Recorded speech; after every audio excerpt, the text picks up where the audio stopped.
पश्चिमबंगर नदिया जिला स्थित भारत बांग्लादेश सीमांतरू विपुल परिमाण सुना उद्धार होईछि। एही सुना को बीएसएफ 32 बाटालियन चोरा चालाणकारी उद्धार करिछि, जार ओजन प्राय 1 किलो 662 ग्राम हेबो बोली जଣାपड़िछि। पश्चिमबंग नदिया जिलार भारत बांग्लादेश सीमांत बाणपुर बीओपी उद्धार कर सबु सुना को पूर्वरु बीएसएफ पाखरे सुना चोरा चालाण को नहीं खबर रही।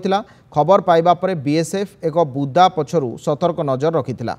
सीमांत बाडर अन्य पार्श्व एक बुदा पछरु एक पैकेट फिंगा जाइथिला। सुना चोरा चालाणकारी माने ए पैकेट को संग्रह करने को आगो को बढ़िथिले। याकु देखि बीएसएफ रो 32तम बाटालियन रो जवान माने हठात भीतर को पसि जाइथिले।